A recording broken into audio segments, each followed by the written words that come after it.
मुजिबाबाद मुर्दाबाद मुर्दाबाद इनकिलाब इनकिलाब जिंदाबाद जिंदाबाद आजाद जिंदाबाद। আমরা কয়েকদিন আগে গোপালগঞ্জে গিয়েছিলাম, সেখানে আমরা একটি বিখ্যাত স্লোগান দিয়েছিলাম, আপনাদের কি মনে আছে?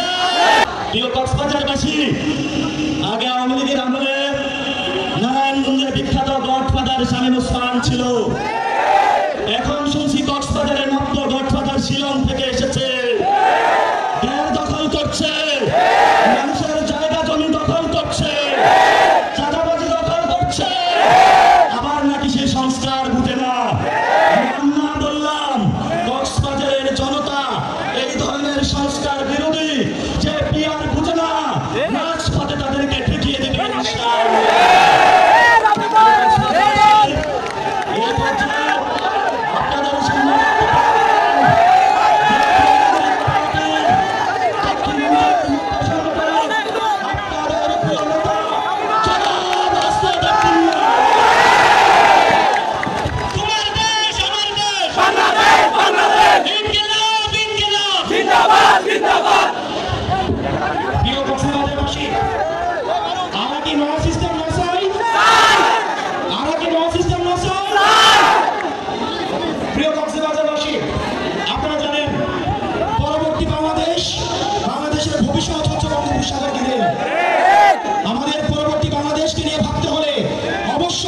বঙ্গোপসাগরকে প্রাধান্য দিয়ে পরবর্তী বাংলাদেশকে ভাবতে হবে। প্রিয় কক্সবাজারবাসী, আপনাদের কক্সবাজার যেমন অপার সম্ভাবনা রয়েছে, ঠিক একইভাবে অনেক সমস্যাও রয়েছে। তার মধ্যে একটা প্রধান সমস্যা ছিল ট্যাবলেট বডি। আপনারা ইতিমধ্যে ট্যাবলেট বডিকে উৎখাত করেছেন, বডিকে উৎখাত করা গিয়েছে। এখন আমাদেরকে লড়াই করতে হবে ট্যাবলেটের বিরুদ্ধে, গোলাবার বিরুদ্ধে, মাদকের বিরুদ্ধে। প্রিয় কক্সবাজারবাসী, আপনাদের আরো সমস্যা রয়েছে। রোহিঙ্গা, নোবেলের লুভে খুনি শেখ হাসিনা বাংলাদেশে রোহিঙ্গাদের তখন আশ্রয় দিয়েছিল। কোন সেফ এক্সিট নিশ্চিত না করে রোহিঙ্গাদের ভবিষ্যৎকে ঝুঁকিপূর্ণ করে আমাদের পরবর্তী বাংলাদেশ হিমালয় থেকে বঙ্গোপসাগর, এবং সেটির জন্য আমাদের গঠনমূলক আমাদের কার্যক্রম অব্যাহত রাখতে হবে।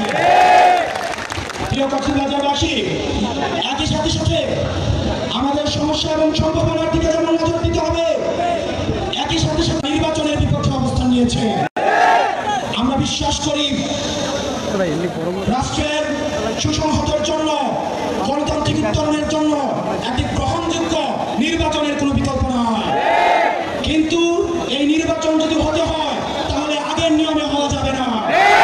আমরা আগে দেখেছি 22 জন মিলে একসাথে মিলে গোল দিয়েছে, রেফারি সহ সরকারি দলের পক্ষ হয়ে কাজ করেছে। আমরা চাই খেলার নিয়ম পরিবর্তন করতে হবে, খেলাকে গ্রহণযোগ্য করে তুলতে হবে। পেনাল্টির মধ্য দিয়ে গোল দেওয়াকে বিবেচনা করা যাবে না। পেনাল্টি যারা দিবে তাদেরকে রেড কার্ড দেখাতে হবে। আমরা দেখতে পাচ্ছি এখন অনেক রাজনৈতিক দল পেনাল্টির পক্ষে দাঁড়িয়ে যাচ্ছে, রেফারির পক্ষে, রেফারি যেন মাঠে খেলতে পারে সেটির পক্ষে কথা বলছে।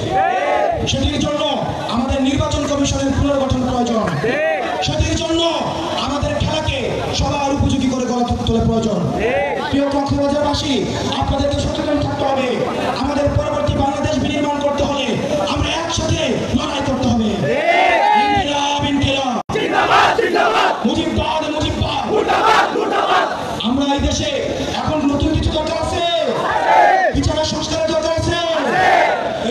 এই মুহূর্তে দরকার বিচার আর সংস্কার, এই মুহূর্তে দরকার, এই মুহূর্তে দরকার বিচার আর সংস্কার, বিচার আর সংস্কার, এই মুহূর্তে দরকার। ইনকিলাব ইনকিলাব।